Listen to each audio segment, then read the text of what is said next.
Hola amigos del petróleo, bienvenidos a la miniserie Petróleo para no petroleros. En este capítulo, Geología del petróleo, parte 1, rocas sedimentarias.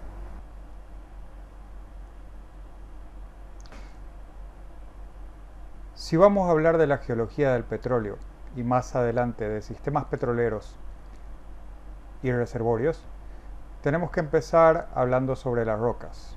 Bueno, una roca es un material natural que está compuesto por minerales, ya sea uno o varios, en distintas proporciones y formas, y que se produce como consecuencia de tres procesos geológicos básicos: sedimentación, metamorfismo o solidificación de magma.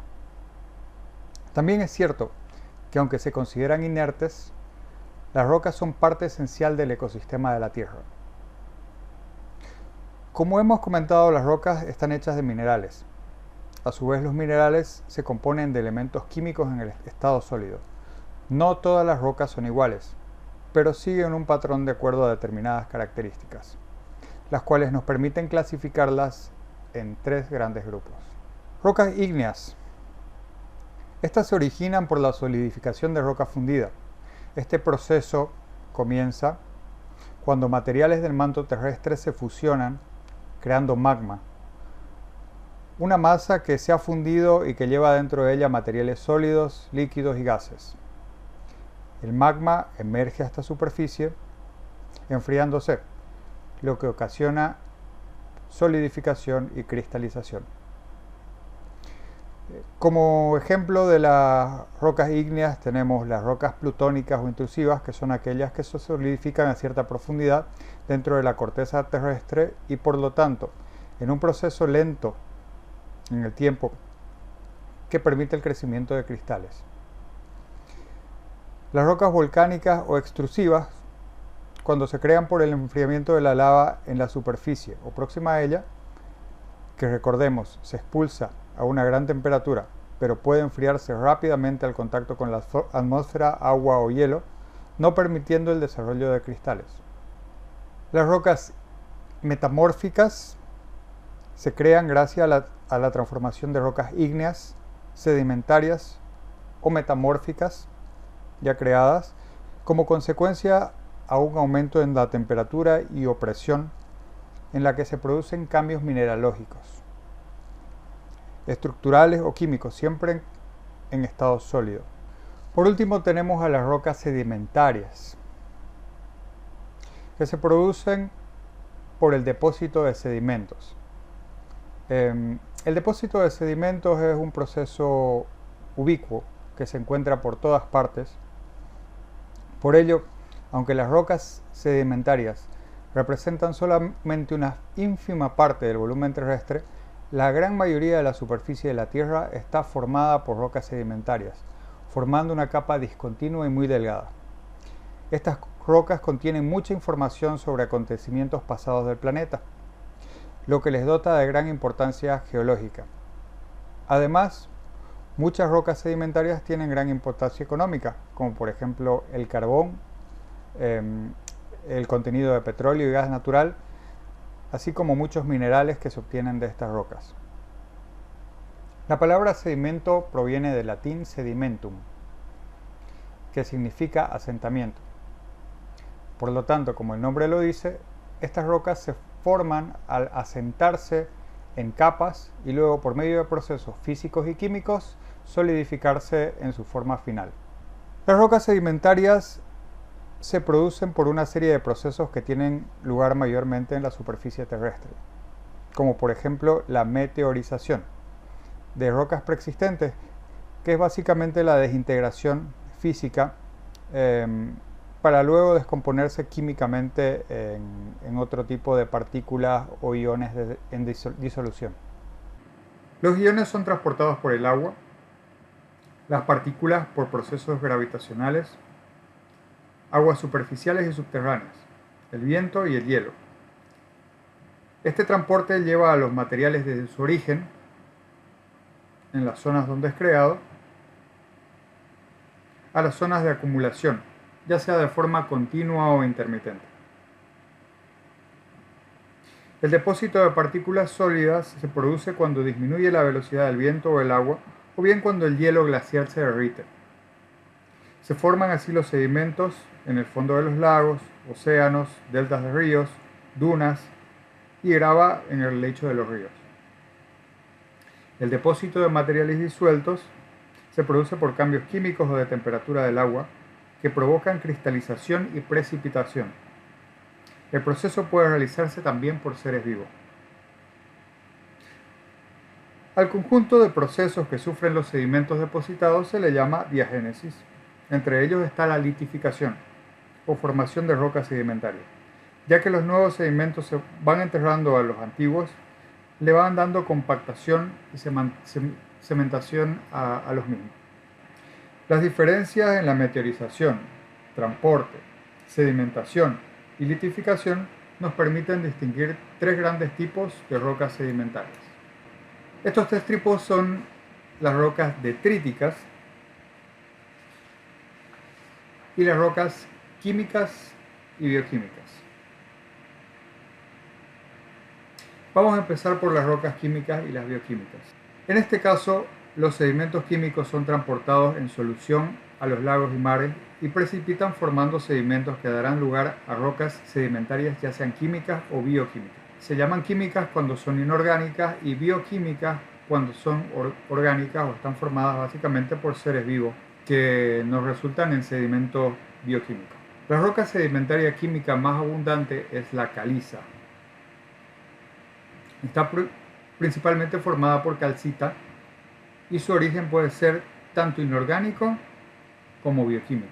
La dolomia es una roca muy similar a la caliza, pero en vez de carbonato de calcio tenemos carbonato magnésico y se suele formar a partir de una caliza por sustitución del calcio por magnesio.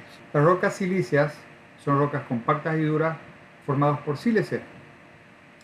Entre ellas está el pedernal, como este ejemplo que tenemos acá, y el jaspe. Aunque pueden tener un origen inorgánico, se cree que la mayoría son bioquímicas. Algunos organismos acuáticos como diatomeas y radiolarios fabrican su caparazón de sílice y dan lugar a las rocas silíceas.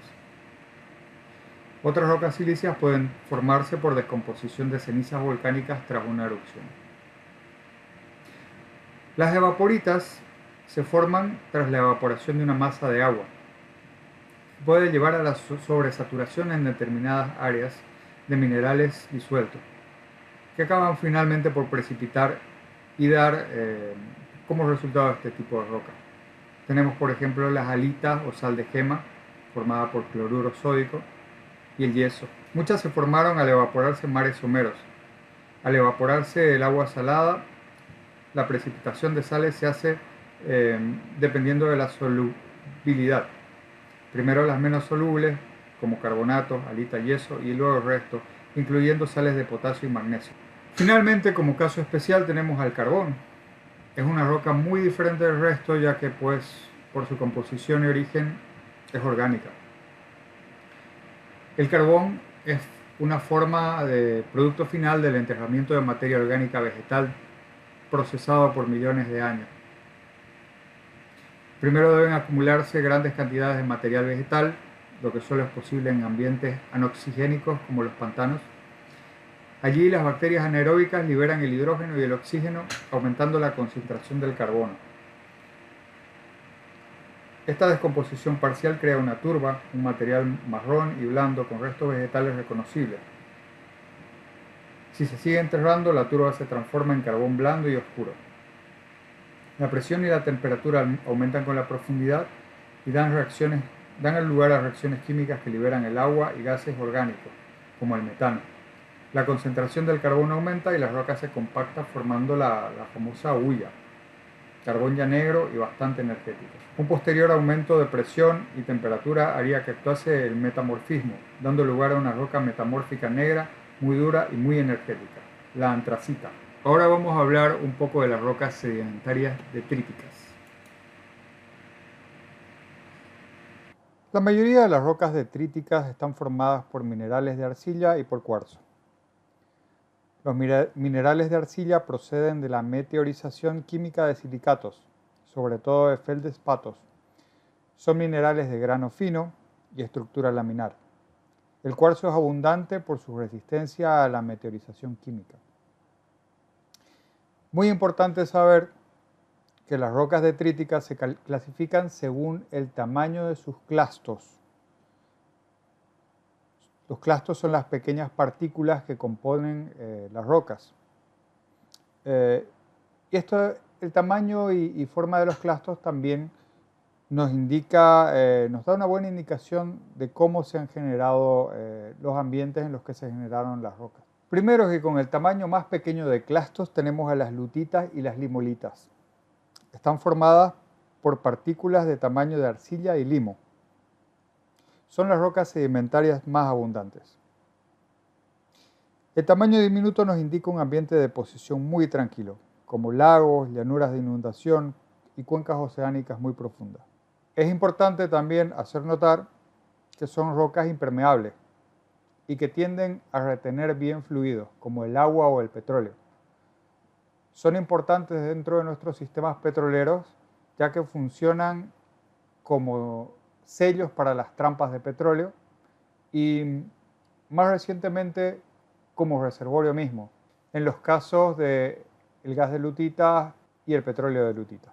Siguiente en la lista están las areniscas, que tienen clastos medianos. Después de las lutitas son las rocas sedimentarias más abundantes.